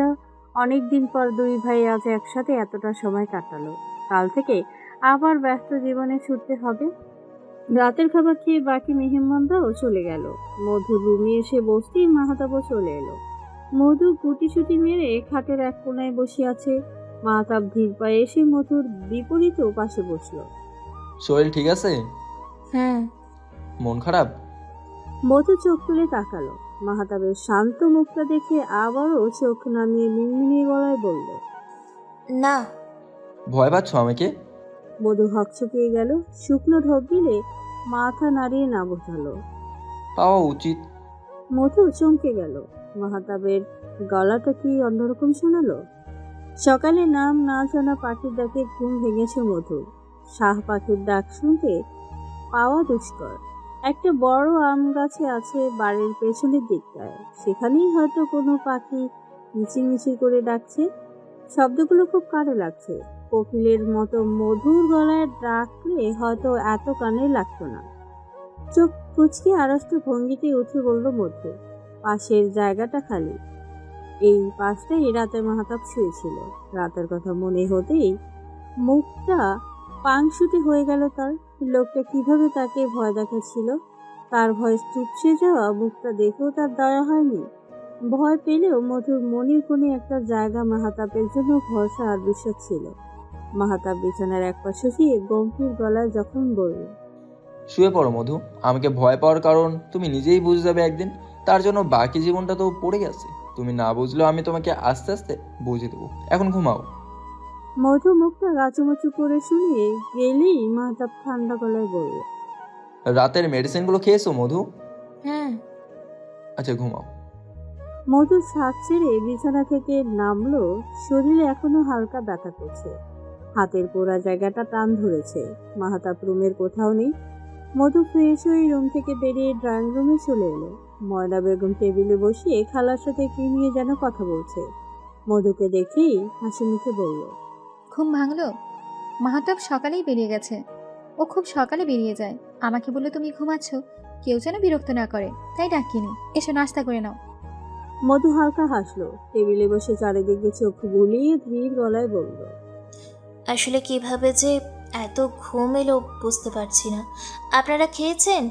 লাবণা আপু কোথায় আপা? আরে এসব নিয়ে ভেবো না। আমাকে কি তোমার কুটিনি মানুষ মনে হয়? আমরা খেয়ে নিয়েছি। লুবানা তার রুমেই আছে। তুমি খেয়ে নাও। ওষুধ খেতে হবে তো নাকি? মধু মাথা নাড়ালো। ময়না বেগম খালাকে তাড়া দিয়ে বলল, খালা, রাহিমারে বলো নতুন বউকে নাস্তা দিতে। মধু, তুমি চা খাবে নাকি কফি? চা খাবো আপা। ঠিক আছে। খালা ছুটলো নাস্তা পাঠানোর জন্য। মধুর মনটা কিছুটা খারাপ হয়ে গেল। মানুষটা তাকে একটু বলেও গেল না। নিজের চিন্তা নিজেই অবাক হলো সে। মাত্র 3 দিনের সম্পর্ক সে মাহাতাবের উপর অভিমান করেছে। আদৌ কি তাদের মধ্যে কোনো অভিমান করার মতো সম্পর্ক গড়ে উঠেছে? নাস্তা শেষ করে মধু ময়না বেগমের সামনে গিয়ে কাঁচুমাচু করে দাঁড়ালো। গলায় অস্বস্তি ঠেলে মিনমিনিয়ে গলায় বলল, আজকে দুপুরের রান্নাটা আমি করি আপা। ময়না বেগম চোখ তুলে তাকালো। মধুর মায়াবী মুখের দিকে তাকিয়ে মনটা ভরে গেল তার। না মধু, তুমি অসুস্থ, আগে সুস্থ হও, তারপর দেখা যাবে। রান্নার জন্য সেব আছে, তুমি গিয়ে ওষুধগুলো খেয়ে নাও, তারপর রুমে রেস্ট করো। মাহতাব দুপুরে খেতে আসবে, এই শরীরে রান্না করছো শুনলে রাগ করবে। আমি একদম ঠিক আছি আপা, এভাবে শুয়ে বসে থাকতে ভালো লাগছে না, গা ব্যথা হয়ে গেছে। না করবেন না প্লিজ, আমার একটুও কষ্ট হবে না, খুব ইচ্ছে করছে, প্লিজ আপা। ময়না বেগম দ্বিধায় পড়ে গেলেন। এই শরীরে মধুকে রান্না করতে দিতে চাইছে না, আবার মধুর মুখের দিকে তাকিয়ে নিষেধও করতে পারছে না। ময়না বেগমের ভাবনার মাঝে মধু আরো কয়েকবার অনুরোধ করে ফেলল। শেষ পর্যন্ত ময়না বেগমকে রাজি হতে হলো। ময়না বেগম রাজি হতেই মধু উৎফুল্ল গলায় বলল, আপনাদের কার কি পছন্দ আমাকে বলে ফেলুন আপা, আজ আমি সবার পছন্দ মতো রান্না করব। মাহতাবের বিভিন্ন রকমের ভর্তা আর টক ডাল পছন্দ, আমাদের সবার জন্য যে কোনো একটা আইটেম করলেই হবে। মায়েরও ভর্তা আইটেম খুব পছন্দ, রহিমা আর খালা তোমাকে সাহায্য করবে, কিছু দরকার হলে সেবকে বলবে, ঠিক আছে? মধু উৎফুল্ল মনে কিচেনে চলে গেল। চারিদিকে সাজানো গোছানো জিনিসপত্র দেখে মনটা আরো ভালো হয়ে গেল। এমন রান্নাঘর পেলে সে সারাদিন রান্না করতে পারবে। রহিমা আপা, আপনি একটু লামিয়া আপুকে জিজ্ঞেস করে আসুন সে কি পছন্দ করে, আর আপনারা আজ কি খেতে চান বলুন, আপনাদের জন্য আজ আমি রান্না করব। রহিমা চোখ গোল গোল করে তাকিয়ে রইল। খালা মুচকি এসে সব কিছু বুঝিয়ে দিচ্ছে মধুকে, কোথায় কে আছে সব নিজেই বের করে দেখিয়ে দিচ্ছে। রহিমা লামিয়ার রুমে গিয়ে দেখে লামিয়া ঘুমোচ্ছে। লামিয়াকে ঘুম থেকে ডেকে তুললে সে সারাদিন মাথা ব্যথায় ভুগে, এটা বাড়ির প্রায় সবাই জানে, তাই রহিমা তাকে না ডেকেই বেরিয়ে গেল। ছোট ভাবি তো ঘুমায় ভাবি, হেতিরে ঘুমের থেকে ডাইকা তুলে হেতির মাথা বেদনা করে, হেল লাইগায় ডাকি না। ছোট ভাবি গরুর মাংসের ভুনা মেলা পছন্দ করে, আপনার হেইটা করতে পারেন বড় ভাবি। আচ্ছা ঠিক আছে, তোমরা কি খাবে বললে না তো? আমাগো লাইগা কিছু করা লাগবো না ভাবি, আমাগো রান্না আমরা নিজেরাই কইরা ফেলুম। আচ্ছা, আমাকে এইগুলো একটু ধুয়ে দাও, আর শুটকিগুলো ভালো করে ধুবে, ভর্তা করবো আজ। আচ্ছা, আমি জরিরে ডাইকা লইয়া আহি। জরিকে? এইখানেই কাম করে, সব কিছু ধোয়া মশা করেও পুরো নাম জরিনা বানু। মধু হালকা এসে বলল, আচ্ছা যাও। রহিমা খুশি মনে চলে গেল। মধু হালকা হেসে রান্নায় লেগে পড়ল। খালা ময়না বেগমের কাছে গিয়ে বসেছে। তার বেশিরভাগ সময় ময়না বেগম আর কুলসুম বেগমের সাথেই কাটে। দুপুরে মাহতাব আর মেহরাব একসাথে বাসায় ফিরেছে। মাহতাব আসার পথে মেহরাবকে হসপিটাল থেকে নিয়ে এসেছে। বাসায় ঢুকতেই শুটকি ভর্তা আর কালো জিরা ভাজার ঘ্রাণ নাকে এসে বাড়ি খেল। মাহতাব মুচকি এসে কপাল কুঁচকালো। আজ বাসায় কে তার উপর সদাই হলো। খাবার টেবিলের সবাই আজ আগে ভাগেই বসে আছে। লামি একটু পর পর ঢাকনা তুলে দেখছে, পারলে সে এখনই হামলে পড়ে। কি ব্যাপার, আজকে এত আয়োজন কার জন্য? ভাইয়া আজকে ভাবি সব রান্না করেছে, আমার তো জিভে পানি চলে এসেছে।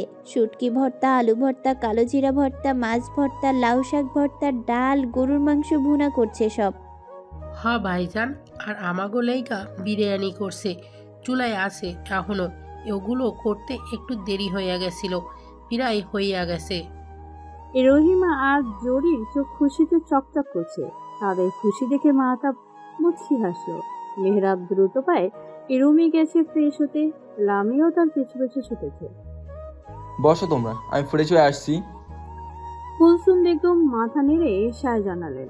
ময়লা বেগম চোখ ঘুরিয়ে ঘুরিয়ে মাহতাবকে দেখছে। মাহতাব রুমে চলে গেল ফ্রেশ হতে। মধু রান্না শেষ করে ওয়াশরুমে ঢুকেছে শাওয়ার নিতে। তাড়াহুড়া করছে সে, মাহতাব যে কোনো সময় চলে আসবে। মাহতাব রুমে ঢুকে চারিদিকে চোখ বুলালো। মধুকে না দেখে শ্বাস ছেড়ে গায়ের শার্ট খুলতে লাগলো। মেয়েটা অসুস্থ অবস্থায় রান্না কেন করতে গেল? ওয়াশরুমে পানির শব্দ পেয়ে মাহতাব বারান্দায় চলে গেল। মধু রুমে এসে তাকে দেখলে অপ্রস্তুত হতে পারে। মধু শাওয়ার নিয়ে বেরিয়েছে, শাড়ি রুমে রেখে গিয়েছিল। ওয়াশরুমে শাড়ি পরতে পারে না সে, শাড়ি ভিজে একাকার হয়ে যায়। শাড়ি 2 পিস দেওয়ার পরে মাহতাব প্রকট হলো। মধুকে কিছু না বলেই ওয়াশরুমে চলে গেল। মধুর হাতের শাড়ি আগলা হয়ে ফ্লোরে পড়ে গেছে। ঠোঁট দুটো হালকা ফাঁক করে চোখ বড় বড় করে সেভাবেই দাঁড়িয়ে আছে। মাহতাব তার দিকে তাকিয়েছিল, দেখেছে সে তীক্ষ্ণ চোখে তার উপর চোখ বুলিয়েছে। কিছু না বলে স্পর্শ না করেও এভাবে ছোঁয়া যায় তা সে স্বপ্নেও ভাবেনি। এই ধারালো চোখ দিয়েই তাকে স্পর্শ করে গেছে লোকটা, কি সাংঘাতিক। মাহতাব 5 মিনিট ফ্রেশ হয়ে বেরিয়েছে। মধু নিজেকে সামলে কোনো রকম শাড়ি পরে নিয়েছে। মাহতাব মধুর পাশ কাটিয়ে যেতে যেতে বলল, বুঝেছো কেন ভয় পাওয়া উচিত? মধু নির্বাক হয়ে দাঁড়িয়েছে, ঠোঁট কাঁপতেও কোনো কথা মুখ থেকে বেরোল না। ভয়ঙ্কর লোক একটা। দুপুরের খাবার সবাই খুব আয়েশ করেই খেয়েছে। কুলসুম বেগম সহ সবাই খাবারের খুব প্রশংসা করেছে। ব্যতিক্রম ছিল মাহতাব, সে কুলসুম বেগমকে খাইয়ে দিয়ে পরে নিজে খেয়েছে। রান্না খুবই ভালো হয়েছে, ধন্যবাদ মধু। তার প্রশংসার ঝুলি এখানেই শেষ? মধু তাতে মোটেও মন খারাপ হয়নি। মাহতাবকে প্রতিদিনের তুলনায় বেশি খেতে দেখে তার মন এমনিতেই প্রফুল্ল হয়ে গেছে। রুমের ঘটনার পর থেকে মধু যতটুকু পেরেছে মাহতাব থেকে দূরে দূরে থেকেছে। একবারও তার সাথে চোখাচোখি হয়নি। মানুষটার সামনে গেলেই লজ্জায় তার নিঃশ্বাস বন্ধ হয়ে আসে। খাওয়া দাওয়া শেষে সবাই যখন নিজের রুমে চলে গেল তখন বাধ্য হয়ে মধু রুমের দিকে পা বাড়ালো হলো। মাহতাব এখনো রুমেই আছে, আজ ফ্যাক্টরিতে যাবে না, তাই বাসা থেকেই একটু লেট করেই বেরোবে। মধু দরজার সামনে কিছুক্ষণ কাচুমাচু করে দাঁড়িয়ে রইল। লোকটা আবার তাকে কিভাবে লজ্জায় ফেলবে কে জানে। মাহতাব বুঝতে পারলো মধু বাইরে দাঁড়িয়ে আছে। ভেতরে এসো মধু। মধু হকচকিয়ে গেল। সব মেরেই কয়েক সেকেন্ড দাঁড়িয়ে থেকে ধীর পায়ে রুমে ঢুকলো। মাহতাব সোফায় বসে ল্যাপটপে কাজ করছে। মধুর উপস্থিতি টের পেয়ে ল্যাপটপ বন্ধ করে মাথার পেছনে হাত গুছিয়ে গায়ে এলিয়ে বসলো। দৃষ্টি মধুকে স্থির। মধু ভরকে গেল, আঁচল টেনে আড়ষ্ট হয়ে খাটের পাশে দাঁড়িয়ে রইল। মাহতাব চোখের পলক ফেলছে না, চশমার ভিতরে চোখগুলো এক দৃষ্টিতেই মধুকে অপলক করছে। মধু ঘামতে লাগলো, কাঁপা কাঁপা হাতে কপালের ঘাম মুছে আর চোখে মাহতাবকে দেখলো। আল্লাহ, এখনো তাকিয়ে লোকটা এমন নষ্ট চোখে তাকিয়ে আছে কেন? এত ভদ্র মানুষের এমন একটা রূপ কেউ বিশ্বাস করবে? সে কি কাউকে গিয়ে বলবে এ কথা? সবাই পাগল ভাববে না তো? নিজের মনে তালগোল পাকিয়ে ফেললো মধু।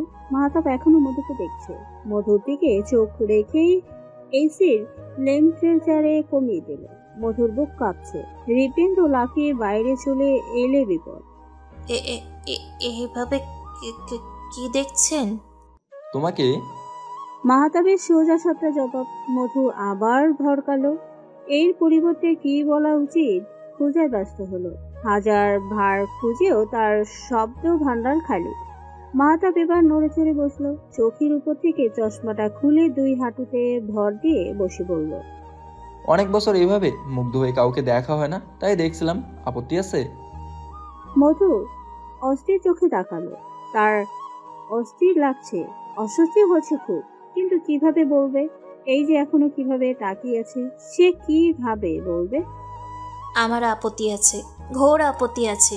আপনি এভাবে নষ্ট মন নিয়ে আমাদিকে তাকাবেন না। কিন্তু বলতে পারলো না। এভাবে জিজ্ঞেস করলে কি বলা যায়? মাথা ভাসলো। মধুর চোখের আড়ালে হালকা করে ঠোঁট বাঁকানো।